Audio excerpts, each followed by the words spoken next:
सिद्धं सुतं पडमियं जिनेन्द्रवर्णेमिचन्दमकलङ्कं गुणरयणभूषणोदयं जीवस्वरूपणं ओचम्। जय बोलो सिद्धांत चक्रवर्ती नेमिचंद्र आचार्य की जय। जय बोलो परम पूज्य चारकर चक्रवर्ती शांती सागर जी महाराज की जय। बोलो प्रातः स्मरणीय गुरुदेव समंत भद्रमणी महाराज की जय। जय बोलो परम पूज्य आचार्य प्रलेक्षार सुंदर सागर जी महाराज की जय। बोलो परम पूज्य मम दीक्षा गुरु वत्सल सिंधु आचार्य सुयस सागर जी महाराज की जय। नमो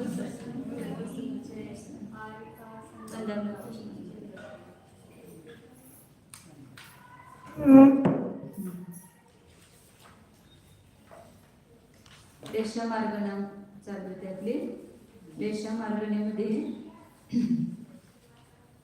स्पर्शनाधिकारचं त्या स्पर्शनाधिकारामध्ये आपण 3 आश्लेषामध्ये स्पर्शन पाहिलं 7 पदाच्या अपेक्षेने स्वस्थान वेदना समुद्रात कैशा समुद्रात आणि मरणांतिक समुद्रात उत्पाद या 5 स्थानामध्ये अशुभलेशांचे किती स्पर्शन आहे सर्व लोक आणि वैक्तिक समुद्रात आणि विहार व स्वस्थानामध्ये संख्या सूच्यंकुलानं गुणित 1 राजूप्रत एवढं ह्याच्यामध्ये विहार व स्वस्थानामध्ये वैक्तिक समुद्रामध्ये किती सांगितलं होतं 5 घनराजू काही जीव आहेत ना बरं 5 घनराजूपर्यंत तर त्याचं स्पर्शन किती येते 5 घनराजू। त्याच्यानंतर तेजोले अशामध्ये स्पर्शन पाहत होतो आपण तर त्यातलं स्वस्थान स्पर्शन जे आहे ते लोकाचा असंख्यात अवभाग सामान्य रूपाने सांगितलेले आहे। ते लोकाचा असंख्यात अवभाग कसं येतं ते या ठिकाणी काढतात ते एक लोकाचा संख्यात अवभाग येते बोलते आणि लोकाच्या अपेक्षेने असंख्यात अवभाग आहे। तर ह्या तिर्यक लोकांमध्ये मध्य लोक किती आहे 1 राजू आहे 1 राजू मधला लोक घ्यायचा। यामध्ये जे तिर्यांचे जीव आहेत ते 3 समुद्रामध्ये आहेत लवण कालोद आणि स्वयंभूरमण समुद्रामध्ये। बाकीच्या समुद्रामध्ये तिर्यांचे जलचर जीव नाहीत। मग तिथं नाही तर त्यांचे स्वस्थान क्षेत्र येईल का त्या समुद्रामध्ये जलचर जीवच नाहीत तर त्या ठिकाणी तिर्यांच्या जीवांचं स्वस्थान स्पर्शन येणारच नाही। विहारवत वगैरे तिथं टाकलं वगैरे देवाने वगैरे परंतु स्वस्थान त्यांचं स्वस्थान घ्यायचंय ना त्यामुळे ते समुद्र त्यांचं क्षेत्र येणार नाही स्पर्शन येणार नाही समुद्रामध्ये स्वस्थानाच्या अपेक्षेनं। म्हणून मग त्यामध्ये ते क्षेत्रफळ जे आहे ते वजा करायचं पूर्ण म्हणजे 1 राजू मध्ये लोक आहे त्यातून जे जलचर रहित समुद्र आहेत त्याचं क्षेत्रफळ काढायचं। जलचर रहित समुद्राचं किती क्षेत्रफळ होतंय आणि ते क्षेत्रफळ पूर्ण तिर्यक लोक 1 राजू प्रत होणार त्याच्यातून वजा करायचं म्हणजे राहिलेलं आहे तर ते बाकीचं शुभलेशवाले जीवांचं स्पर्शन निघतं।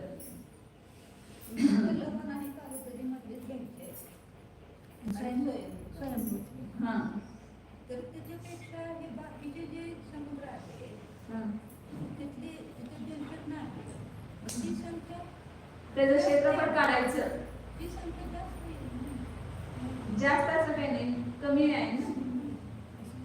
स्वयंभूरमण समुद्राचं क्षेत्रफळ जास्त आहे सगळ्यात मोठा आहे समुद्र। प्रत्येक आपण बघतो द्वीप समुद्र पहिला द्वीप त्याच्या दुप्पट दुसरा समुद्र त्याच्या दुप्पट तिसरा द्वीप। आता ह्या तिघांची बेरीज करायची त्याच्यापेक्षा पण पुढच्या द्वीप आणि समुद्राची हे जास्त येते विस्तार वलय जास्त येते। जम्बूद्वीप 1 लाख लवण समुद्र 2 लाख किती झाले 3 लाख आणि एकदा ह्याची किती आहे भारतीय खंडाची 4 लाख जास्त आहे ना।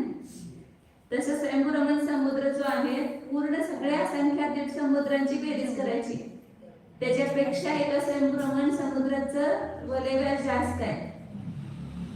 सगळे जे अर्ध स्वयंभ्रमण समुद्राने ते लोक आपल्याला म्हणा, म्हणजे आपलं जे एक राजाचं जो आहे तो, हा त्यांनी इकडनं चौथा भाग आणि इकडनं चौथा भाग असे म्हणून अर्धा राजा त्यांनीच व्यापलेला आहे स्वयंभ्रमण समुद्र. म्हणून तर ज्यावेळेला आपण अर्धच्छेद करतो त्याला पहिला अर्धच्छेद मेरू पर्वतावर पडला. एक राजाचं जे क्षेत्र आहे त्याचा अर्धच्छेद केला, अर्ध केलं तर पहिला अर्धच्छेद कुठं पडतो? मेरू पर्वतावर. आणि राहिलेला अर्ध ते दुसरा लगेच कुठं पडतो? स्वयंभ्रमण समुद्रामध्ये पडतो. कुठल्या मधल्या द्वीप समुद्रामध्ये पडत नाही. स्वयंभ्रमण समुद्रामध्ये तो दुसरा अर्धच्छेद पडतो. म्हणजे पूर्ण अर्धा भाग तो स्वयंभ्रमण समुद्र आला आणि अर्धा भाग बाकीचे द्वीप समुद्र आले. म्हणून स्वयंभ्रमण समुद्राचं जास्त आहे क्षेत्रफळ. नाही एवढं मी म्हटलं हे तीनच आहेत फक्त क्षेत्र, आणि ते सगळ्या ह्याच्यातून तसं वजा होणार. कधी पण जी गुणकारक संख्या असते ना, ते पुढची संख्या असते मागच्या सगळ्याच्या पेक्षा जास्त असते. तर ज्यांचं हे समुद्रांचं क्षेत्रफळ ते दिलेल्या लोकांतून कमी करायचं. मग ते क्षेत्रफळ पहिल्यांदा काढतात, किती होणार त्या सगळ्या समुद्रांचं क्षेत्रफळ किती होणार. तर काढणं अवघड असं वाटतं आपल्याला, कसं काढायचं? तर सूत्राच्या माध्यमातून त्या आचार्याने काढलेलं आहे. तर पहिल्यांदा काय केलंय, जम्बूद्वीपाचा जो व्यास आहे किती आहे? 1,00,000. तेवढ्या व्यासाचे आपण लवण समुद्रामध्ये खंड केले तर किती होणार? पुष्कर द्वीप समुद्रामध्ये धातकी खंडामध्ये किती होणार? पुढच्या सगळ्या द्वीप समुद्रामध्ये जम्बूद्वीप एवढे खंड करायचे पहिल्यांदा. आता हे जम्बूद्वीपाचं आहे आणि लवण समुद्र आहे. तर जम्बूद्वीप एवढे आपण खंड केले तर किती खंड होणार त्याच्यामध्ये? लवण समुद्रामध्ये. नंतर त्याच्यानंतर धातकी खंड त्याच्यामध्ये किती होणार? पुढच्या पुष्कर कालोदरी समुद्रामध्ये किती होणार? तर ते खंड काढायचं सूत्र आहे की कुठल्या पण समुद्रामध्ये किती खंड होतात हे काढायचं सूत्राच्या माध्यमातून आपण काढू शकतो. जम्बूद्वीप तर 3 करण सूत्र दिले त्यासाठी. 3 करण सूत्राच्या द्वारे आपण त्याचं हे काढू शकतो खंड. तर पहिलं करण सूत्र आहे तिथं बाह्य सुई वग्गम, हे नाहीये गाता नाहीये त्या टीकेमध्ये ते सूत्र दिलेलं आहे. बाह्य सूचीचा वर्ग, त्याच्यातून काय करायचं? अभ्यंतर सुई वग्ग परिहीन. अभ्यंतर सूचीचा वर्ग कमी करायचा, परिहीन करायचा. आणि जम्बूद्वीपाचा जो व्यास आहे त्याच्या वर्गाने काय करायचं? विभक्ती म्हणजे भागायचं. ते वेत्ताने खंडाने ते तेवढे जम्बूद्वीप एवढे खंड होतात. त्याच्यामध्ये काय केलं? पहिला बाह्य सूची वर्ग. आता 2 समजून घ्यायचं की बाह्य सूची आणि अभ्यंतर सूची कशाला म्हणायचं. सूची म्हणजे एका कडेपासून दुसऱ्या कडेपर्यंतचे लाईन, एक व्यास. सूची त्याला म्हणायचं व्यास. तर आता आपल्याला लवण समुद्र आहे. लवण समुद्राची बाह्य सूची किती आणि अभ्यंतर सूची किती आहे काढायचं असेल तर लवण समुद्राची ह्या टोकापासून ते ह्या टोकापर्यंत ह्याला म्हणायचं बाह्य सूची. बाहेरच्या कडेपासून बाहेरच्या कडेपर्यंत किती होणार. आणि हे आतलं इकडचं टोक आणि इकडचं टोक तिथपर्यंत किती होणार त्याला म्हणायचं अभ्यंतर सूची. बाह्य सूची आणि अभ्यंतर सूची. आता इथं हे जम्बूद्वीप आहे आणि हे लवण समुद्र आहे. तर लवण समुद्राची बाह्य सूची कशाला म्हणायचं? या बाजूपासून इथपर्यंत जे प्रमाण असेल त्याला म्हणायचं बाह्य सूची व्यास. आणि आतल्या ह्याच्यापासून इथल्या आतलं हे त्याला म्हणायचं अभ्यंतर सूची व्यास. हा, तर ते काढायचं तर एकच 2 आहे म्हणून तुम्ही बेरीज करून सांगितलं. आता आपल्याला 10व्या समुद्रामध्ये किती आहे बाह्य सूची व्यास काढायचं असेल तर कसं काढणार? तर त्याचं बाह्य सूची व्यास काढायचं सूत्र असं आहे की ह्याला आपल्याला जो त्याचा वलय व्यास आहे, वलय व्यासाला काय करायचं? जे ह्याला म्हणायचा वलय व्यास, हे आहे ना हा वलय व्यास. तर त्याचा जो व्यास आहे त्या समुद्र आणि द्वीपाचा त्याला 4 ने गुणायचं आणि त्याच्यातून 3 लाख वजा करायचे.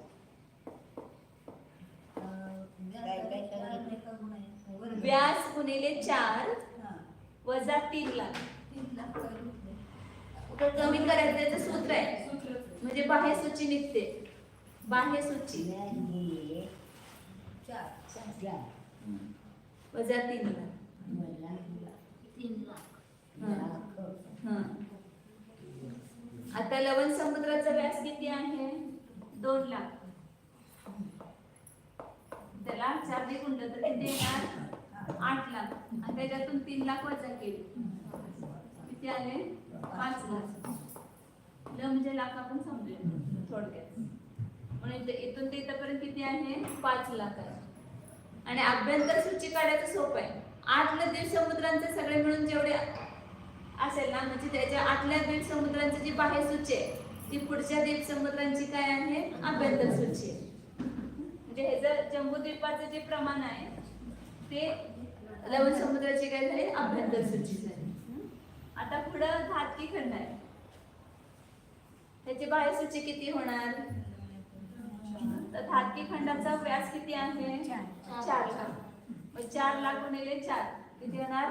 16 लाख. 16 होणार. 16 मधून 3 कमी करायचे म्हणजे किती होणार? 13. तर ह्याचं 13 इथून ते इथपर्यंत किती येणार? 13. हे 4 हे 3 2 6 झाले आणि हे 7 आणि इकडचे 6 म्हणून किती झाले? 13. ह्याचं बाह्य सूची किती झाले? 13. आणि अभ्यंतर सूची किती आहे? लवण समुद्राची जी अभ्यंतर बाह्य सूची आहे ती याची अभ्यंतर सूची येणार. लवण समुद्राची 5 लाख आली होती ना, ती धातकी खंडाची 5 लाख अभ्यंतर सूची होणार. तसं पुढं पुढच्या द्वीप आणि समुद्रांची कड्याची 4 आणि 3 हे कसं ठरवलं? 4 ने गुणायचं 3 ने. हे सूत्र असते ना, गणिताची सूत्र असतात ना. आपण कुठलं पण गणित करत असतो त्यावेळेला सूत्राच्या माध्यमातून करतो. तर ते काढायची पद्धत आहे ती. बेरीज कशी करायची, वजाबाकी ते करायचे सूत्र सगळं असते ना. नंदीश्वर जिंकले लांब पाहिजे.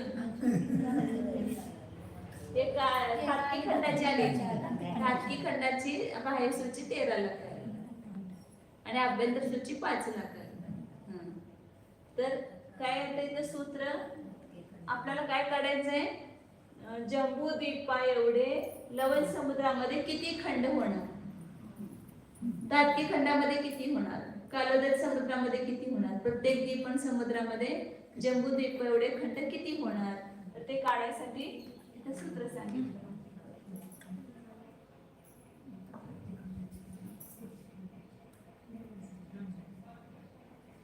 बाह्य सूची चा वर्ग करायचा वजा अभ्यंतर सूचीचा वर्ग, अभ्यंतर सूचीचा वर्ग भागिले जम्बूद्वीपाच्या व्यासाचा वर्ग.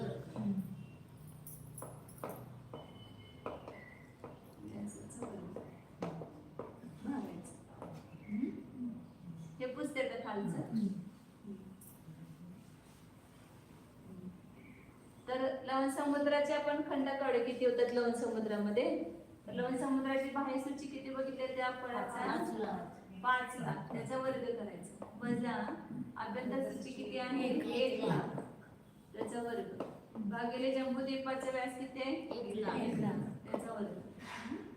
5 लाखाच्या वर्गातून 1 लाखाचा वर्ग वजा करायचा म्हणजे किती येणार?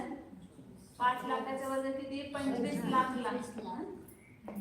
25 लाख लाख वजा 1 लाख लाख भागिले 1 लाख. 5 लाख के बदले में 1 लाख का हो गया, 4 लाख का हो गया.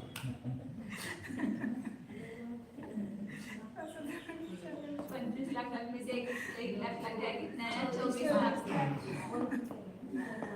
और 1 लाख लाख से भाग दे. 1 लाख लाख गया तो 24 खंड हो गए. जम्बूद्वीप समान यदि लवण समुद्र में खंड करेंगे तो कितने होंगे? 24 खंड होंगे. ऐसे हर द्वीप और समुद्र के खंड निकालेंगे। धात के खंड के कितने होंगे? तो इसमें उसका बाह्य सूची 1 लाख तो यहाँ रहेगा। धात के खंड की बाह्य सूची कितनी अभी बताई थी? 13 लाख का वर्ग करेंगे और आभ्यंतर कितनी होगी? 5 लाख होगा। तो 13 लाख में से 13 लाख का वर्ग कितना है? 169 लाख।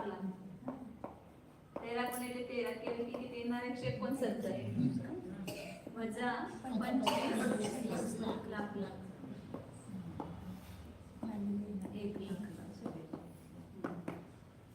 169 में से 25 कम हो गया तो कितना रहेगा? 144 लाख। तो लाख गया 144 खंड हो गए। अब एक सूत्र है और दूसरा एक सूत्र, 3 सूत्र है इसके खंड निकालने के। तो दूसरा करण सूत्र भी बताते हैं, वो सरल है ज्यादा इससे। खंडामध्ये 144 प्रमाण जम्बूद्वीप बसू शकते. हाँ, धात के खंडामध्ये जम्बूद्वीप एवढे खंड केले तर 144. जसे कालोदर समुद्रामध्ये किती होतात जम्बूद्वीप एवढे खंड केले तर? पुढे आता काढावं लागेल त्याचं। कालोदर समुद्राचं पहिल्यांदा काय करायचं? बाह्यसूची काढायची। बाह्यसूचीचं सांगितलं मग अशी सूत्र। कालोदर ह्याचं किती आहे बाह्यसूची? नाही, वलय व्यास किती आहे त्याचं? 8 लाख। 8 लाखाला काय करायचं? 4 ने गुणायचं म्हणजे 32 होणार। त्या 32 मधून 3 कमी करायचे म्हणजे 29 लाख। म्हणजे इथं काय होणार? 29 लाखाचा वर्ग आणि हे 13 लाखाचा वर्ग येणार। आभ्यंतर सूची तर 29 गुणिले 29 किती होतं? म्हणता 672. 672 हा 841 होणार आणि त्याच्यातून ते 169 वजा केले की 672 येतील. किती आले? नाही 800 किती म्हणतात का? 841 बरोबर. 841 वजा 169. 839 मधून 1 लाख. तेरा लाख. 841 मधून 169 गेले तर 672 गेले उरले 2. 672 येतात ना? 672 येतात. 11 2 उरले, हातचा 1. 14तून 7 गेले उरले 7. हातचा 1. 8तून 2 गेले उरले 6. आणि लाख निघून जाणार म्हणजे 672 खंड. त्याचे किती झाले? लवण समुद्रामध्ये किती झाले? 24. आणि ह्याचे 144. लवण समुद्र, खंड, कालोदरी समुद्र. पुष्करवर द्वीप येणार होता। पुष्करवर द्वीपामध्ये किती खंड होतात? तर हे तर त्यांनी सगळं दिले पुस्तकामध्ये। काढायचं असेल तर तुम्हाला काढा, नाही तर दिले पुस्तकामध्ये। 2880 होतात। पुष्कर समुद्रामध्ये 11904 येतात।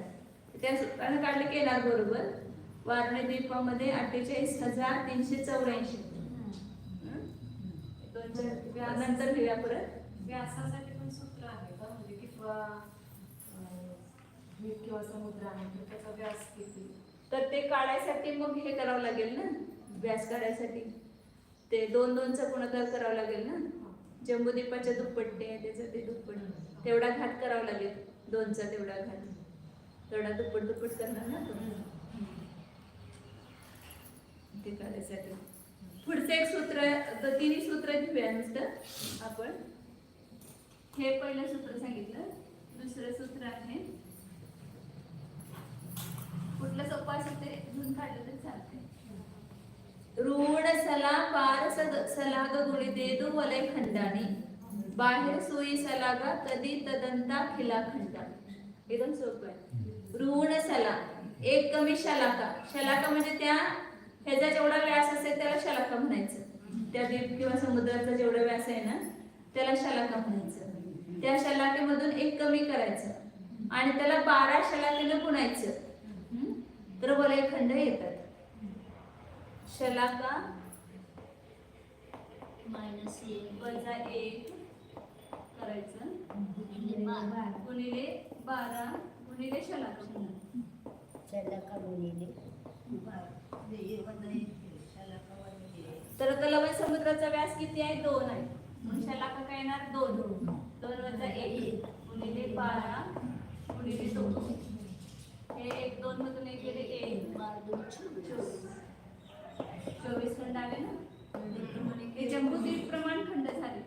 आणि पुढे त्यांनी सांगितलं की बाहेर सुई सलागा कधी तदंता खिलाखंड. बाह्य सूचीची जी हे आहे सूची शलाकाचा वर्ग, बाह्य सूचीच्या शलाकेचा वर्ग केला की तिथपर्यंतच्या खंडांचं प्रमाण येते. लवण समुद्राचा बाह्य सूची किती आहे? 5 लाख. शलाका म्हणजे व्यास घ्यायचा इथं शलाकेचा. शलाकेचा अर्थ शब्दशः असं होतं की संख्याचा ग्रुप. शलाका म्हणजे एक संख्याचा गट, आपण ग्रुप म्हणतो ना तसे येते. परंतु इथं काय घ्यायचं? व्यासाला शलाका केलं. तर बाह्य सूची शलाकेचा वर्ग केला तर तिथपर्यंतचे सगळे खंड आले. म्हणजे आता लवण समुद्राचा बाह्य सूची व्यास किती आहे? 5 लाख. त्याचा वर्ग केला म्हणजे किती आलं? 25. तर जम्बूद्वीपापासून ते लवण समुद्रापर्यंत सगळे मिळून किती खंड झाले? एकूण बेरीज येणार 25 लाख. आपण जे वजा करतो की नाही ते पूर्वीचे खंड आहेत ते सगळे, जे ते अभ्यंतर सूचीवर वजा केला की नाही. म्हणजे आता उदाहरणार्थ 841 आले होते की नाही कालोदरी समुद्राची. तर ते 841 एकूण सगळं मिळून प्रमाण होते पहिल्या जम्बूद्वीपापासून. जसं आता जम्बूद्वीपाचं 1 आहे, लवण समुद्राचे 24, दादगी खंडाचे 144 आणि 772. हे सगळ्यांची बेरीज केली तर 841 येते. म्हणून फक्त बाह्य सूची शलाकेचा वर्ग केला की तिथपर्यंतचे सगळे खंड निघाले. खंड येतात जिथं प्रयोजन असेल तिथे हे सूत्र समजायचं. इथे काय त्याचं प्रयोजन नाही आपल्याला. जे एकूण खंडांची बेरीज येते ती. सूत्र कोणतं सांगितलं? शलाका जम्बूद्वीप प्रमाण खंड काढण्यासाठी हे सूत्र सांगितलं. शलाकेमधून 1 वजा करायचं, त्याला 12 गुणिले शलाकाने गुणायचं. 12 गुणिले शलाकाने गुणायचं. तर त्या द्वीप किंवा त्या समुद्रामध्ये जम्बूद्वीप प्रमाण किती खंड होतात हे निघतात. आणि तिथं पर्यंतच्या समुद्र किंवा द्वीपामध्ये एकूण खंड किती होतात म्हणजे सगळ्या आतल्या सगळ्या द्वीप समुद्रांचं मिळून एकूण खंडांची बेरीज निघते. कशानं? बाह्य सूचीचा वर्ग केला. तिथं पहिल्याचं काय उत्तर आलं? 2 आता ते लाख सोडून द्यायचे, फक्त ते संख्या घ्यायची तिथं. गुणिले शलाका एकच द्यायची. हम्म.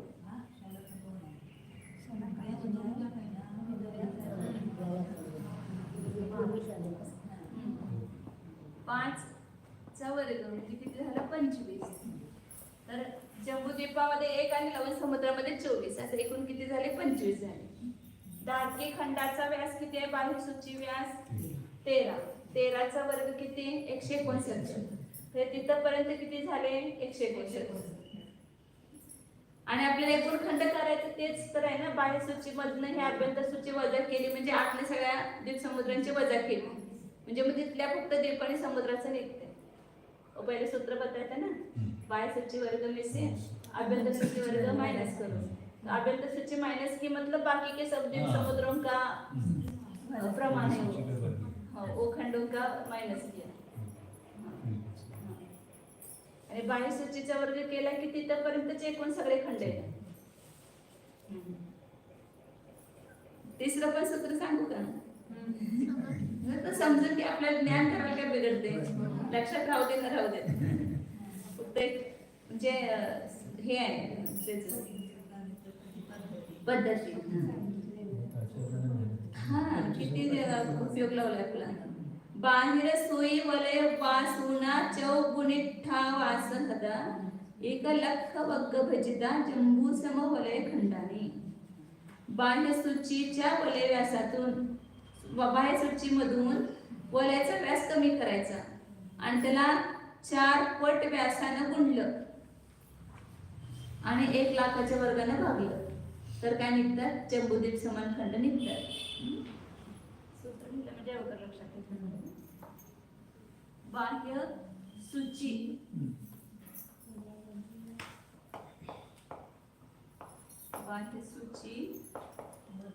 वजा वलय व्यास, त्या द्वीप किंवा समुद्राचा जो वलय व्यास असतो तो वजा करायचा. वलय व्यास वलय म्हणजे ते वलयाच्या आकारात ना द्वीप आणि समुद्र, पण त्याला वलय व्यास म्हणतात. हा वलय व्यास म्हणजे व्यास. व्यास कसा असतोय? असा असतोय वास्तविक, परंतु हे द्वीप समुद्र बांगडीच्या आकाराचे आहेत ना, म्हणून त्याला वलय व्यास म्हणतात. हे हा देशापर्यंत काढलेला वलय व्यास, हा वलय व्यास आहे. हा बाह्य सूची वजा वलय व्यास, वलय व्यास गुणिले गुणिले, याला पुढे गुणिले करायचंय, गुणिले 4 गुणिले व्यास, 4 पट व्यासाने गुणायचं आणि त्याला 1 लाखाच्या वर्गाने भागायचं. 1 लाखाचं. आता बाह्य सूची लवण समुद्राची किती आहे? 5. त्याचा वलय व्यास किती आहे? 2. वजा केलं तर किती होणार? गुणिले 4 गुणिले 2 लाख. 5 मधून 2 गेले किती? 3. 3 चौक काय होणार? 12. 12 दोन्ही 24. हे लाखामध्ये आहे ना सगळं. बाह्य सूची लाख लाख येणार आणि 1 लाखाचा वर्ग आहे म्हणून ते लाख लाख जाणार, तर किती राहणार? 24. ते खाली जे केलं ना हे सगळं लाखामध्ये आहे. हे 3 लाख होणार आणि 4 व्यास 2 लाख येणार, म्हणून 3 गुणिले 2 ते तर 12 लाख लाख येणार. हे लाख गुणिले लाख येईल ना. तिथं 3 लाख व्यास आहे, बाह्य सूची आहे आणि 2 लाख. लाखाला लाखाने गुणलं की लाख लाख होणार आणि खालच्या 1 लाख लाख बाकीचं. हा मग लाख लाख जाणार आणि 24 लाख लाख भागिले 1 लाख लाख 24 झाले. हे तिसरं सूत्र आहे. बाकीचे पण काढलं तर निघते ह्याच्यामधून. वलय व्यास म्हणजे जेवढा व द्वीप किंवा समुद्र असेल 2चा तेवढा व घात करायचा, म्हणजे 1 कमी करावं लागेल, कारण का तिसरा असेल तर 2 तर दुप्पट होणार ना. म्हणजे 2 गुणिले 2 4. आता तिसऱ्या समुद्राचं किती वलय व्यास आहे हे काढायचं असेल तर 2चा त्याचा जो नंबर आहे ना त्या द्वीप समुद्राचा त्यातून 1 वजा करायचं, तेवढ्या वेळा 2चा घात करायचा. म्हणजे आता तिसरा म्हणजे 3 वजा 1 करणार, म्हणजे 2 गुणिले 2 केले की तिसऱ्या ह्याचा निघणार. पुन्हा 2चा चौथ्याचं काढायचं असेल तर 4 वजा 1 करायचं, म्हणजे 3 वेळा 2 गुणिले 2 गुणिले 2 करायचं, म्हणजे 8 येणार. जेवढा होते द्वीप समुद्र असेल तेवढ्यामध्ये 1 कमी करून तेवढ्या वेळा 2 2चा गुणाकार केला तर त्याचा वलय व्यास येणार.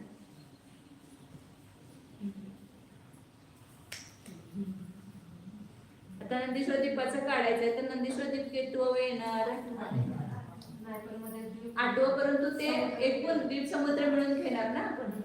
7 द्वीप आणि 7 समुद्र गेले आणि 15 आलं ते नंदीश्वर द्वीप 15.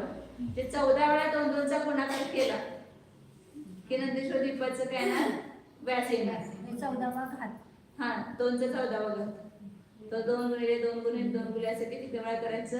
14 वेळा करायचं. तर त्याचा वलय व्यास येणार 1 लाख 61 1 करोड 61 लाख येते ना, बरोबर. 16,384 आता है ना, तो उसके ऊपर वो इसके 6 आएंगे ना, लाख करोड़, उतने लाख करोड़ आएंगे ना वो। जे अपन 2 का 16 घात करते तो 5,536 आता है ना, और 14 बार करेंगे तो 16,384 आएगा, 14 बार करेंगे तो। और ये सब लाख में है, तो इतने लाख हो जाएंगे ना, इतने लाख जो लाख में गुना करेंगे, 2 लाख, 4 लाख, 8 लाख, 16 लाख, 32 लाख, 64 लाख, पुन्हा 128 लाख, 256 लाख, तो इतने 16,384 लाख आएंगे, तो इसके ऊपर 5 जीरो आएंगे, तो 101 करोड़ 63 लाख 84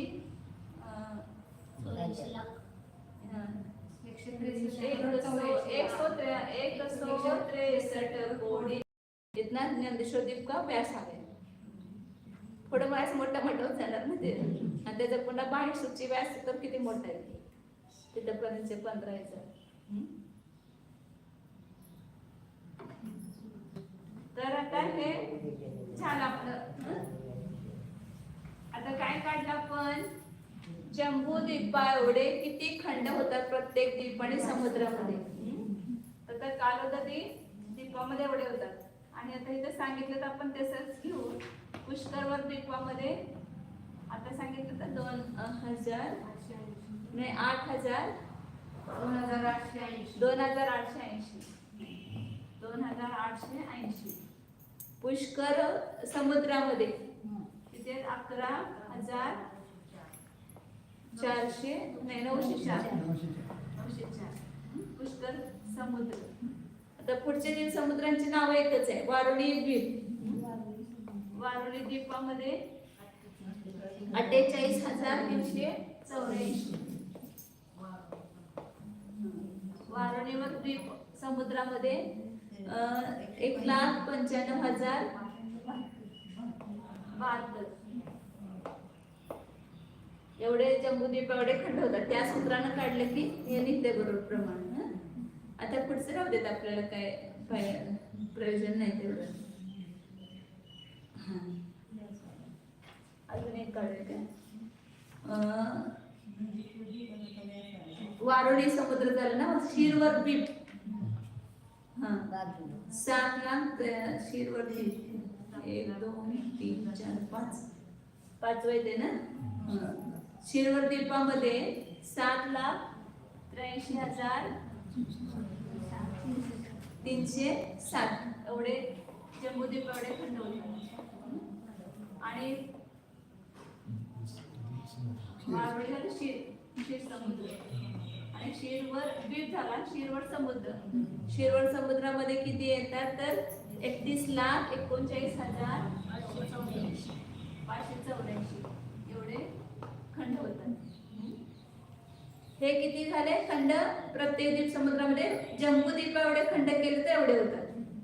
आता ह्याचं रूपांतर आपण लवण समुद्राप्रमाणे खंड करायचे. तर लवण समुद्रामध्ये जम्बूद्वीप एवढे किती खंड होतात 24 होतात. मग आता आपण लवण समुद्र प्रमाण खंड करायचे. लवण समुद्र एवढे प्रत्येक द्वीप समुद्रामध्ये किती खंड होतात. तर लवण समुद्रामध्ये किती होणार ते करण्यासाठी काय करायचं, 24 ने भागायचं. 24 ने भागलं, जम्बूद्वीप एवढे 24 होतील तर लवण समुद्र एवढा एकच होणार. म्हणून 24 ने भागायचं. मग लवण समुद्रामध्ये 24 खंड आहे तर 24 ने भागल्यावर किती होणार, 1 खंड होणार.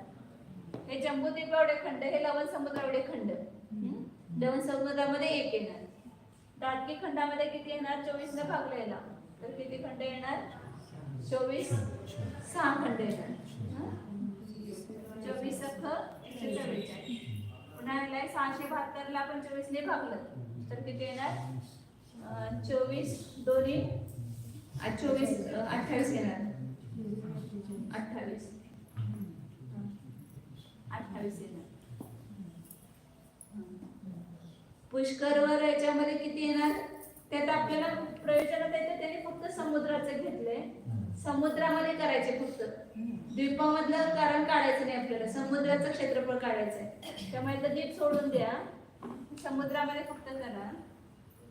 तर लवण समुद्रामध्ये 1, कालोदरी समुद्रामध्ये दमन समुद्र प्रमाण खंड 28, पुष्करवड समुद्रामध्ये ह्याला 24 ने भागलं तर किती येणार? 24 चोक 96, 24 चोक 96 आणि हा 24 90 येणार आणि 24 सखस 144 ते 144 राहणार. तर सांग 496 खंड उत्तर. हे वारणेवर द्वीप घ्यायचं नाही, समुद्र घ्यायचं. ह्याच्यामध्ये किती होणार? तर 8 128. याला 24 ने भागलं केवढे येते बरोबर? ह्याला 24 ने भागलं शिरवड समुद्रामध्ये तर किती येतात? 1 लाख. आता 24 एकी 24 येणार ना, 1,30,816. 30,816 आपण भागलं तर बरोबर येते. वेळ जाते म्हणून आपण बघू. फक्त समुद्रामध्ये प्रत्येक समुद्रामध्ये लवण समुद्र प्रमाण आपण खंड केले तर किती होतील? तर जेवढे जम्बूद्वीप एवढे निघाले त्याला 24 ने भागलं की लवण समुद्र प्रमाण खंड निघतात. तर लवण समुद्रामध्ये 1 झाला, कालोदरी समुद्रामध्ये 28 झाले. लवण समुद्र प्रमाण खंड म्हणजे लवण समुद्रापेक्षा 28 गुण आहे कालोदरी समुद्र. पुष्करवड समुद्रामध्ये 496 होणार, वारणी समुद्रामध्ये 8,128 आणि शिरवड समुद्रामध्ये 1,30,816. हे समुद्रामध्ये लवण समुद्र एवढे खंड केले तर एवढे खंड निघतात. आता काय करायचंय? ह्यांची सगळ्या एकूण किती खंड झाले समुद्रांचे? सगळ्या समुद्रामध्ये लवण समुद्र एवढे किती खंड झाले ते काढायचं, बेरीज करायचे. तर त्यासाठी समान संख्या असली तर सूत्राच्या माध्यमातून बेरीज होते. म्हणून ह्याच्यामध्ये काही ऋण मिसळलं, आपण समान ऋण मिसळलं की ह्या सगळ्यांची जी संख्या आहे ती एका गुणकारामध्ये येते. तर 4 पट ऋण मिसळत जायचं. किती ऋण मिसळायचं? 4 पट ऋण मिसळायचं. त्याच्यामध्ये 1 मिसळायचा तर ह्याच्यामध्ये किती मिसळणार? 4. ह्याच्यामध्ये किती मिसळणार? 16. ह्याच्यामध्ये किती मिसळणार? 64. 4 पट मिसळायचं ना, म्हणजे तिथे 1 गुणिले 4 असं करतात. 1 गुणिले 4 गुणिले 4, 1 गुणिले 4 गुणिले 4 गुणिले 4 असं. पुन्हा ह्याच्यामध्ये किती मिसळणार? 256 मिसळ. किती होणार? 1 आणि 1 बरोबर किती होणार? 2. 28 आणि 4 28 आणि 4 32. बेरीज केली ना? 28 आणि 4 32. 496 आणि 16 512. हा आता हे सगळं बरोबर. 64 आणि 8,128 किती येणार? 8,192. 4 आणि 8 12, 1 6 8 आणि 9 आणि 1 1 आणि 8 येणार. आणि वरची ह्याची बेरीज किती येणार? 1,31,072 येणार. तर आता ही संख्या कशी आहे? 16 पट आहे बरोबर. बरं, सगळ्या समुद्रांची जे खंड आले ते बरोबर 16 पट येणार. 2 च्या 16 पट 32, 32 च्या 16 पट 512, 512 ला 16 ने गुणले की 8,192 येतात बरोबर. करून बघायचं बघा. 8,192 ला 16 ने गुणा म्हणजे काय येणार? 1,38,072 येणार. असं प्रत्येक शेवटच्या संक्रमण समुद्रापर्यंत सगळ्या समुद्रामध्ये जे लवण समुद्र प्रमाण खंड येणार ते 16 पट येणार ऋण सहित. त्याच्यामध्ये ऋण मिसळले. मग सगळे आपण आता काय करू? ही संख्या अशी लिहायची. लवण समुद्र त्याचे खंड किती झाले? 1. 2 म्हणजे 2 आहे ना एकूण. त्या 2 ला झालं त्याला एकच गुण करायचे. नंतर कालोदरी समुद्र, कालोदरी समुद्र त्याला 2चा किती गुणकार आहे? 16. नंतर 2 गुणिले 16. नंतर पुष्करवर समुद्र, त्याला 2ला कितीने गुणायचं? 16 गुणिले 16. तिथे लिहायची पद्धत अशी आहे हो. पुस्तकामध्ये लिहायची पद्धत अशी. नंतर पुष्कर समुद्र झाल्यावर वारुणीवर समुद्र, त्याचे किती होणार? 2 गुणिले 16 गुणिले 16. नंतर शीरवर समुद्र, तर अशी संख्या 16 पट होत गेली. 16चा गुणकार एक वाढत जाणार. ह्याच्यावर आपण एकदम आता शेवटचा समुद्र आहे स्वयंभ्रमण समुद्र, त्याचा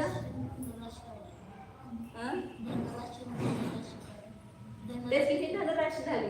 हे सगळे 16 पट धनराशी आणि ऋणराशी अशीच मांडायची, ती 4 पट येणार. मग धनराशीची बेरीज करायची आणि ऋणराशीची बेरीज करून त्यातून वजा करायची, म्हणजे सगळ्या समुद्राचे एकूण खंड निघतील. आणि जे खंड निघाले की त्याला लवण समुद्राच्या व्यासानं गुणायचं. जे सगळ्या समुद्राचं काय निघणार? क्षेत्रफळ निघणार ना. सगळ्या समुद्राचं क्षेत्रफळ, लवण समुद्राचं जे क्षेत्रफळ येईल हे लवण समुद्र प्रमाण खंड केले ना आपण प्रत्येक समुद्रामध्ये. या सगळ्या धनांची बेरीज करायची. कुठपर्यंत जायचं? असं स्वयंभ्रमण समुद्रापर्यंत. मग किती येतात ते पण निघते आपल्याला. स्वयंभ्रमण समुद्रामध्ये किती खंड होणार? काढा कसं निघणार. आता हा जेवढा समुद्र आहे ना तेवढ्या वेळा आपण काय केलं? हे गुणकार 16चे गुणकार किती आले? आता इथं 5वा समुद्र आहे तर 4 वेळा गुणकार आले की नाही. 6वा समुद्र असेल तर 5 वेळा गुणकार येतात. समुद्राचंच निघणार का? किती नाही समुद्रातच काढायचं ना आपल्याला. फक्त आपल्याला काय काढायचं आहे? जलचर रहित समुद्रांचं क्षेत्रफळ काढायचं आहे. ज्याच्यामध्ये जलचर जीव नाही एवढ्या समुद्रांचं क्षेत्रफळ किती येते ते काढायचं. तर ते काढण्यासाठी ही पद्धती आचार्याने केली. आपल्या गणिताच्या माध्यमातून, सूत्राच्या माध्यमातून तेवढ्या सगळ्या असंख्य समुद्रांची आपण बेरीज करू शकतो. मग ती कसं करणार? म्हणजे हे दुप्पट हे होत गेले ना 16 पट. तर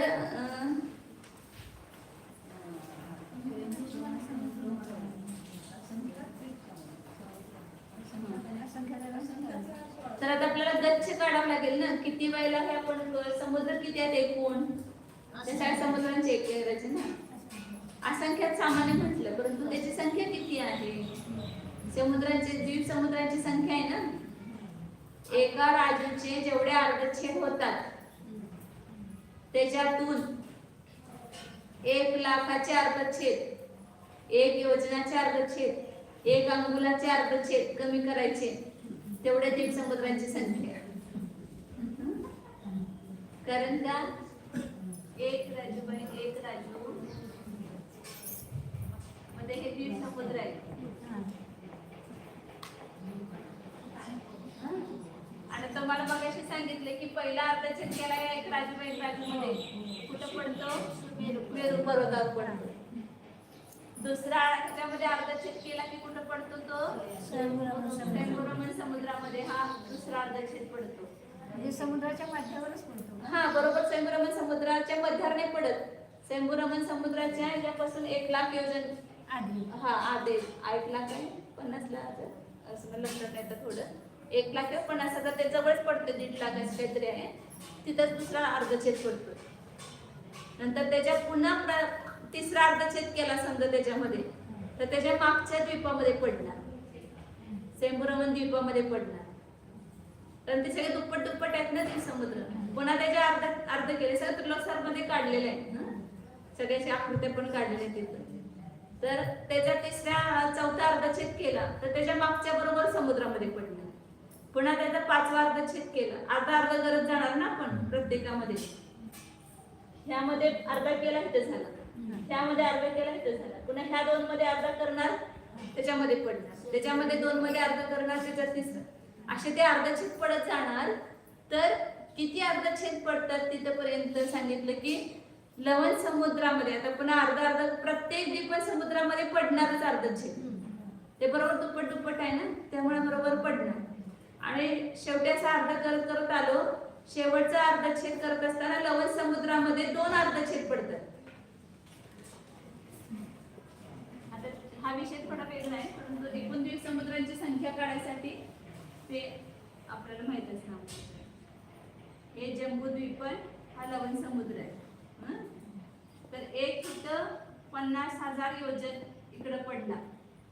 एकूण किती आहे? हा 2 लाख आहे. हं? आणि ह्या पहिला इथं पडलेला आहे मेरू पर्वताचा अर्धछेद. आता इथं ह्या 50,000 योजन इकडं हा पडलाय शेवटचा इथं. आता त्याच्या पुढचं हे राहिलं किती? 1.5 लाख. 2 लाख आहे ना, 50,000 वर पडला अर्धछेद. मग 1.5 लाख आहे, हे 50,000 आहे. एकूण किती राहिले? 2 लाख. आता याच्यामध्ये पडणार 1 लाखावर पडणार. प्रत्येक द्वीप समुद्रामध्ये एकच अर्धछेद पडत गेला. फक्त लवण समुद्रामध्ये किती पडले? 2 पडले अर्धछेद. इकडच्या काट्याला 50,000 इकडं आणि आपल्या टोकापासून 50,000 इकडं, असे 2 अर्धछेद पडले. आणि मग आता हे 1 लाख राहिलं तर इथं जम्बूद्वीप 50,000 हे 50,000 आहे. 1 लाख योजन राहिलेले शिल्लक. मग इथं 2 लवण समुद्र पडले, त्यातला हा एक अर्धछेद समजायचा जम्बूद्वीपाचा आहे. एक समजायचं म्हणजे आतापर्यंत जेवढे अर्धछेद पडले राजूचे, तेवढे द्वीप समुद्र आहेतच. कारण प्रत्येक द्वीप आणि प्रत्येक समुद्रामध्ये एक अर्धछेद पडत गेला. मग जेवढे राजूचे अर्धछेद झाले आतापर्यंत, तेवढे द्वीप समुद्रांची संख्या झाली. मग आता शिल्लक किती राहिले? शेवटी 1 लाख योजन शिल्लक राहिला. अजून त्याचे अर्धछेद केले नाहीत आपण. राजूचे अर्धछेद करत गेलोय, राजूचे अर्धछेद काढत गेलो, अर्ध अर्ध अर्ध अर्ध काढत गेलो. तर किती झाले ते अर्धे? तर जेवढे द्वीप समुद्र तेवढे झाले ना. लवण समुद्रात 2 आहे, त्यातला एक जम्बूद्वीप धरला आपण. तर आतापर्यंत जे पडले अर्धछेद तेवढे द्वीप समुद्रांची संख्या झाली. आता शिल्लक काय राहिलं? 1 लाख योजन शिल्लक आहे अजून एक राजूमध्ये. त्याच्यातून अर्धछेद केले नाहीत. मग त्याचे जे काय अर्धछेद होतील ते द्वीप समुद्र नाही.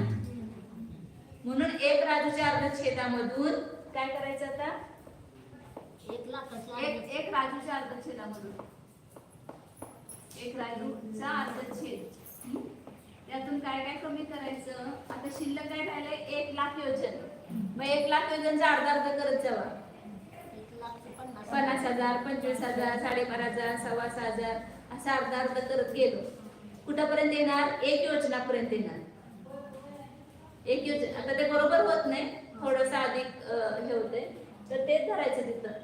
1 योजनापर्यंत आपण अर्धे केले तर ते काहीतरी मला वाटते 17 होतात वाटतं. 17 अर्धछेद होतात. 1 लाख योजनाचे अर्धछेद 17 होतात. मग शेवटी काय शिल्लक राहत आहे? 1 योजना.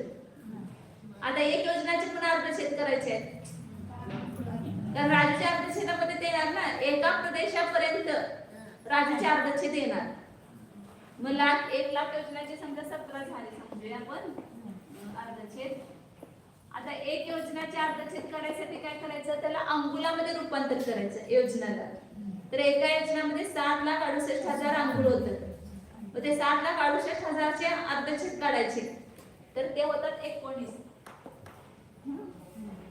आणि त्या 1 अंगुल राहणार शेवटी. 1 लाखाचा अर्ध करत गेलं 1 योजना राहिलं, 1 योजनाचा अर्ध करत गेलं 1 अंगुल शेवटी राहणार. मग त्या 1 अंगुलाचे पण अर्धछेद करायचे. तर 1 अंगुल म्हणजे सूच्यंगुल. त्या सूच्यंगुलाचे अर्धछेद किती आहेत?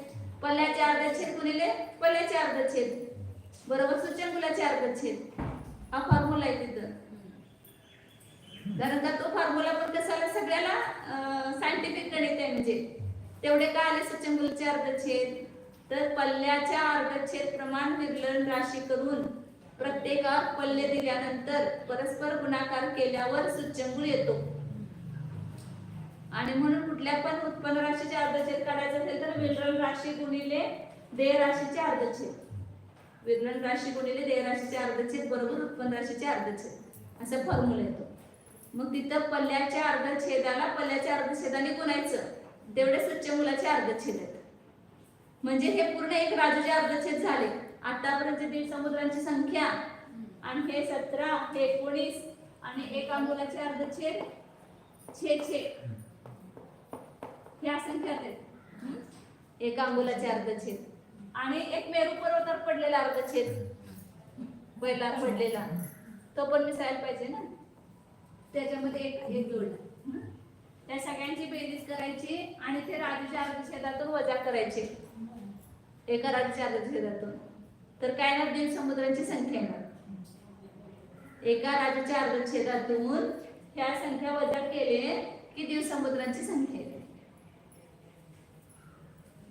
नाही मग ते 1 लाखाची करायचीच नाहीत ना, आधी संख्या आली होती, कशाला तेवढं करत बसायचं? राजूचे अर्धछेद एका प्रदेशापर्यंत घेणार ना. राजूचे एकूण अर्धछेद किती होतात? नाही नाही अर्धछेद काय? मग आपण अर्ध करत गेलो.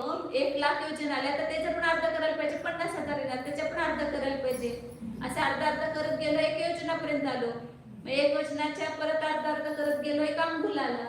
एक अंगुलाचं परत अर्ध करत गेलो तर एवढे अर्धछेद आले. मग सगळ्या राजूचे अर्धछेद एवढे आहेत, परंतु द्वीपसमुद्र एवढे नाहीत. तर ह्या पुढे जे आपण केलेले अर्धछेद ते द्वीपसमुद्रांची संख्या नाही. म्हणून एकूण राजूच्या अर्धछेदातून एवढे अर्धछेद वजा केले की द्वीपसमुद्रांची संख्या येते. तर राजूचे अर्धछेद एकूण किती आहेत? राजूचे अर्धछेद किती आहेत?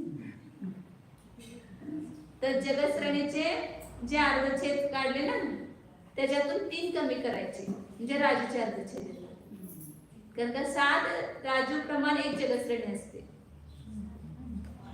मग त्याचे अर्धछेद आपण केले 700 तर 3 येतात. ते अपूर्णांकामध्ये असते ते सोडून द्यायचं. म्हणजे 8 केले की त्याचे 3 येतात की नाही अर्धछेद. 8चं 4, 4चं 2, 2चं 1, 7चे पण 3 धरायचे अर्धछेद. तर जगश्रेणीच्या अर्धछेदातून 3 कमी केले की राजूचे अर्धछेद येतात. मग जगश्रेणीचे अर्धछेद किती आहेत? संगीता भाभी झोपेली का? जगश्रेणीचे अर्धछेद किती आहेत? त्याची विरलन राशी 1300 बघितले की येते. सूत्र काय आहे? विरलन राशी गुणिले देय राशीचे अर्धछेद बरोबर उत्पन्न राशीचे अर्धछेद. जीवकांतलं ते गणित अधिकार कर्तृत्व मधलं आहे ना सुरुवातीचं, ते पक्क झालं ना कुठलं पण गणित आलं की लक्षात येते आपल्याला. हे उत्पन्न राशीचे अर्धछेद. मग जगश्रेणीची विरलन राशी काय आहे? जगश्रेणीचे अर्धछेद करायचे ना, तर जगश्रेणीची विरलन राशी बघायची. पल्ल्याच्या अर्धछेदाचा असंख्यातावा भाग ही जगश्रेणीची काय आहे? विरलन राशी. पण अर्धछेदाचा असंख्यातावा भाग आणि त्याला देय राशी काय? घनांगुल आहे. मग घनांगुलाचे अर्धछेद किती आहेत? सूच्यंकुलाचे अर्धछेद आहे तरी पट. कुठल्या पण धनराशीचे अर्धछेद कुठल्या पण राशीचे तिप्पट असतात. सूच्यंकुलाचे अर्धछेद किती आहेत? 6 गुणिले 6 आपण मगाशी बघितलं नाही. तिच्या तिप्पट करायचं म्हणजे घनांगुलाचे अर्धछेद आहेत. घनांगुल ही देय राशी आहे म्हणून 6 गुणिले 6 गुणिले 3 या दोन्हीचा परस्पर गुणाकार केला की जगश्रेणीचे अर्धछेद आले. मग ह्यासाठी ही पण संदृष्टी आहे किंवा विरलन राशी नुसतं ठेवलं तरी असं पण 2 प्रकारांनी देतात संदृष्टी. बी देतात किंवा 6 भागिले असंख्यात देतात. हे जगश्रेणीचे अर्धछेद येतात आणि ह्याच्यातून 3 वजा करायचे. 3 जे राजूचे अर्धछेद झाले. जगश्रेणीच्या अर्धछेदातून 3 वजा केले की राजूचे अर्धछेद होतात. मग राजूचे अर्धछेद किती झाले? विरलन राशी सूच्यंकुलाचे अर्धछेद गुणिले अर्धछेद आणि तिप्पट हे जगश्रेणीचे अर्धछेद आहेत एवढे. जगश्रेणीच्या विरलन राशीला त्याच्या देय राशी घनांगुलाच्या अर्धछेदाने गुणलं आणि त्यातून 3 कमी केले तर काय झाले? राजूचे अर्धछेद झाले. मग राजूचे जेवढे अर्धछेद आहेत त्याच्यातून काय वजा करायला सांगितलं? मग अशी एवढी संख्या वजा करायची. मग त्याच्यामध्ये छेद आहे ही असंख्यात संख्या आणि ही संख्यातच आहे. पण ही संख्या त्याच्यामध्ये अधिक करायचं फक्त वजा सूच्यंकुलाचे अर्धछेद आणि काही अधिक. हे 19, 17 आणि 100 आहे त्याला काही अधिक करायचं वर तर ती थोडी संख्या आहे म्हणजे त्याच्या काही अधिक एवढी वजा करायची. ह्या राशीतून ही राशी वजा केली की द्वीपसमुद्रांची संख्या येते. मग ह्याच्यातून ही राशी वजा करायची. आता कशी करणार वजा? तर त्रैराशिक करायचं आपण.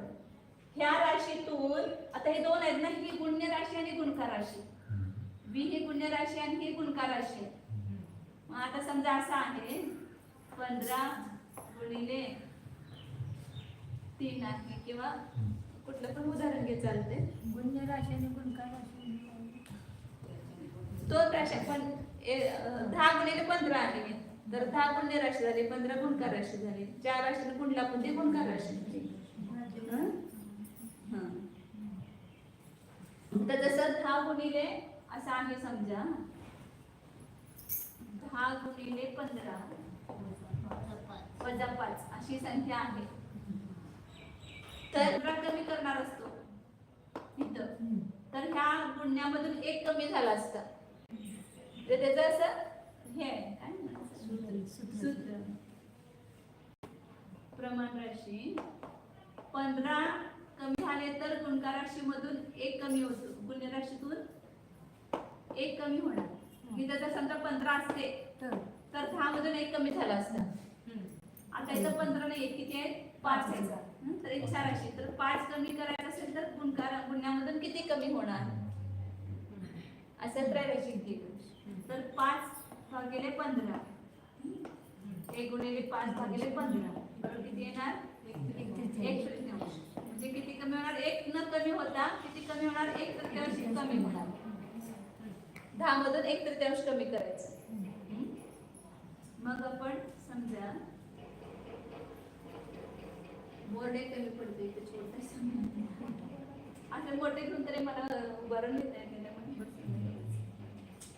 10 वजा 1/3 गुणिले 15 हे केले की उत्तर येणार. त्यातून 1/3 वजा करायचं असेल तर काय होणार? इथं 30 वजा 1 म्हणजे 29 भागिले 3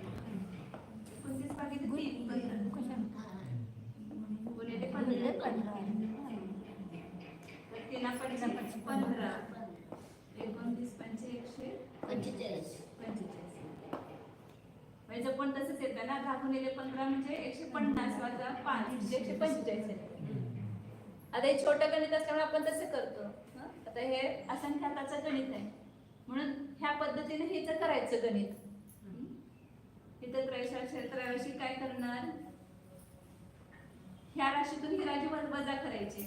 म्हणजे हे विलक्षण राशी गुण्य आहे आणि छेद गुणकार राशी आहे. तर ह्या राशीतून समजा ह्या पूर्ण राशीतून इथं छेद 3 असतं, अर्धछेद गुणिले अर्धछेद गुणिले 3 असतं. तर विलक्षण राशीमधून किती कमी झाले असते? जर इथं 3 आहे. हा छेद 3 असे असतं तर फल राशी 1 विलक्षण राशीमधून किती कमी झाला असता? 1 कमी झाला असता. इथं किती आहे इच्छा राशी? छे अधिक आहे थोडं. हे कमी करायचं असेल तर गुण्यामधून किती कमी होईल असं त्रैराशी करणं. म्हणून मग छे भागिले गुणिले 1 होणार छेद 3. हे जाणार 1/3 कमी होणार. विलक्षण राशीतून किती कमी होणार? म्हणून इथे असं सूत्र असं चिन्ह देतात. विलक्षण राशीतून 1/3 कमी करायचे. ह्याच्यातून हे कमी करायसाठी असं चंद्राकार असं चिन्ह देतात त्याला कमी करण्यासाठी. म्हणजे ही संख्या कशाची आली आहे? काय काढावं आपण? द्वीप समुद्रांची संख्या आली. द्वीप समुद्रांची संख्या किती आहे? ही विलक्षण राशी किती आहे? पल्ल्याच्या अर्धछेदाचा असंख्यातम भाग आहे. त्याला घनांकुळाच्या अर्धछेदानं गुणलं, त्याच्यातून 3 कमी केले. आता हे विलक्षण राशीतून सुद्धा किती कमी केले? 1/3 कमी केले. तर जे काय उत्तर येईल हे वजा झाले, त्याच्यातून वजा म्हणून एवढं आले. तर ही जी संख्या येईल तेवढे द्वीप आणि समुद्रांची संख्या आहे. किती आहे ते द्वीप समुद्र? 2.5 उद्धार सागरोपम प्रमाण. 3 सागरोपम आहेत ना, व्यवहार सागरोपम, उद्धार सागरोपम आणि आधार सागरोपम. तर 2.5 उद्धार सागरोपम प्रमाण द्वीप समुद्रांची संख्या. म्हणून ह्याला 25 कोडापडी पल्ल्यानं भागलं किती, कारण एका सागरामध्ये 10 कोडापडी पल्ले होतात. 25 कोडापडीने भागलं किती, तेवढे द्वीप समुद्रांची हे होते संख्या. तर एवढे द्वीप समुद्रांची संख्या म्हणजे मग आता आपण 2 लवण समुद्र, त्याच्या पुढं 2 गुणिले 16 असं हे करत गेलोय ना. मग हे आपला गच्छ आला, हा काय आला, द्वीप समुद्रांचे गच्छ. आता फक्त समुद्रांचं काढायचंय म्हणून काय करायला पाहिजे, मग अर्धा करायचं, म्हणाला 2ने भागायचं. द्वीप समुद्रांची संख्येला 2ने भागलं की फक्त समुद्रांची संख्या आली. मग काय केलं तिथं आपण, 16चा गुणकार एवढं करत जाणार आपण. त्याच्यासाठी काय करायचं, आता पुढं म्हणजे एवढ्या वेळेला आपण 2 ला 16 ला गुणात गेले, 16 गुणित राशी होत गेलेले एवढ्या वेळेला. हे पहिला समुद्र आणि हा शेवटचा जो समुद्र येईल ते एवढ्या वेळेला 2 2 2 2 चा गुणकार, याच्यामध्ये एक कमी करा, तेवढ्या 2 2 2 चा गुण 2 2 16 16 चा गुणकार होत जाणार. म्हणजे समुद्र येणार ना एवढे, तर एवढ्या वेळेला आपण 16चे गुणित राशी ती घेणार आणि ऋण राशी पण 1 ला 4 ने गुणत जाणार. ती चौपट चौपट चौपट तेवढेच त्याचा गच्छ होणार, ती ऋण राशी होणार. ही धनराशी आणि ती ऋण राशी. आता यांची बेरीज करायची. हे शेवटचं हे प्रमाणे शेवटचं गच्छाचं समुद्राचं आपण ते मगाशी समान गुणकार करण्यासाठी 16 पट नव्हती राशी, ती 16 पट व्हावी म्हणजे 1 गुणकार मध्ये यावी म्हणून आपण लवण समुद्रामध्ये 1 मिसळला, नंतर पुढच्या समुद्रामध्ये 4 मिसळलं, त्याच्या पुढच्या समुद्रामध्ये 16 मिसळले, 64 मिसळल्यानंतर ती 16 गुणित झाली. त्याच्या अगोदर किती होती, 1 28 496 8128 अशी होती ना. ती एका समान पट्टीमध्ये नव्हती. त्याला समान पट्टीमध्ये करण्यासाठी गणित आपण कधी करू शकतो, समान पट्टीमध्ये संख्या असेल तर सूत्राच्या माध्यमातून आपण त्याला त्याची बेरीज करू शकतो, नाहीतर करू शकत नाही. मग तिथपर्यंत आपण बघितले. आता त्याच्या पुढचं उद्या बघू, कारण 4 वाजले त्यामुळे माझं पण लक्ष नाही घड्याळकडे. आता बघितलं तर एकदम बघितलं 4 वाजता. तर आता ह्याची जी बेरीज आहे ना, ती सूत्र दिलेलं आहे, सूत्राच्या माध्यमातून ती बेरीज करायची. तुम्ही पण थोडंसं घरामध्ये त्याचा हे करत जावं, काढण्याची प्रयत्न करत जावं. तो प्रयत्न केला पण की इथं सांगितलं की लगेच समजते, किंवा इथून गेलेलं आता जेवढं केले ना तेवढं करून बघायचं. गणिताची ज्याला आवड असते ना, तो आपल्या हाताने केली त्याला आणून देते आणि ते निघाले किंवा मराठी सगळं मी जेवढं शिकवायचे ना जीवकांमध्ये सगळं पूर्ण वैधून काढायचे. स्वतः म्हणजे खोलीत गेले की सगळं काढायचे, म्हणजे सगळं कळालं तरी सुद्धा आपल्या हाताने काढले की ते आपल्याला समजते. चल आता उद्या बघू पुढचं. आता सोपं आहे, काय अवघड नाही. करण सूत्राच्या माध्यमातून त्यांची बेरीज होते. धनाची बेरीज करायची, ऋणाची बेरीज करायची, धनातून ऋण वजा करून टाकायचं.